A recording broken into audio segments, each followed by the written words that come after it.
এত পরিমাণে জ্বর আর এতটা কষ্ট যা মানুষকে ভাষায় প্রকাশ করার মতো না। জ্বরের ধরনটা হলো জ্বর যেমন তেমন, কিন্তু শরীরের ব্যথাটা মানুষকে মনে হয় একদম শেষ করে ফেলে। আমি শুধু একটা কথাই আল্লাহর কাছে বলছি যে আল্লাহ, তুমি আমার যে শত্রু, যাকে আমি একদম পছন্দ করি না, তাকেও তুমি এই জ্বরটা দিও না। 1 সপ্তাহ হয়ে গেছে, জ্বরও চলে গেছে, শরীর ব্যথাও চলে গেছে, কিন্তু মুখে তো কোনো রুচি নেই, কোনো খাবারই খেতে পারি না। আমার মতো যারা 1 সপ্তাহ বিছনায় শুয়েছিলেন, জ্বরে একদম খাওয়ার রুচি নেই, তাদের জন্য আজকের রেসিপি। এই রেসিপির জন্য ভালো কোনো মাছের দরকার নেই। ওই ফ্রিজের কোনায় 3-4টা মাছ পড়ে রয়েছে, মনে হয় আজকে 3-4 মাস হয়েছে খাওয়া হয় না। তো এই জন্য আজকে এই মাছ কয়েক পিস ছোট ছোট করে কেটে, আর সাথে দেখলেন তো কয়েকটা লইট্টা মাছের শুটকি নিলাম। তেলাপিয়া মাছটাও কিন্তু ছোট ছোট টুকরো করে নিয়েছি, আর লইট্টা মাছের শুটকিটাও কিন্তু ছোট ছোট টুকরো করে গরম পানি দিয়ে ধুয়ে পরিষ্কার করে নিয়েছি। এই তো আমার রেসিপিটা বানানো হয়ে গেছে। এটার নাম কি তা জানি না, তবে মরিচ খোলা সম্ভবত, যেহেতু আমি অনেক ঝাল দিয়েছি। দেখেন তো,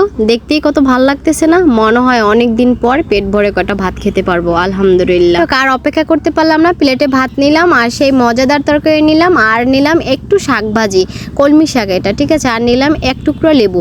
প্রথমে আমি লেবুটা ভালো করে চিপড়িয়ে ভাতের সাথে মিক্স করে নিলাম। আপনারা যারা আমার মতো 1 সপ্তাহ 2 সপ্তাহ জ্বরে ভুগতেছেন বা জ্বর ভালো হয়েছে কিছুতেই খেতে ইচ্ছে করতেছে না, তারা একবার হলো এই রেসিপিটা ট্রাই করবেন। এটা দেখতে যেরকম মজাদার, লোভনীয়, খেতে কিন্তু দুর্দান্ত স্বাদের। আর ভিডিওটা যদি ভালো লাগে তাহলে লাইক, কমেন্ট, শেয়ার করে পাশে থাকবেন। সবাই ভালো থাকবেন। Tata and take care.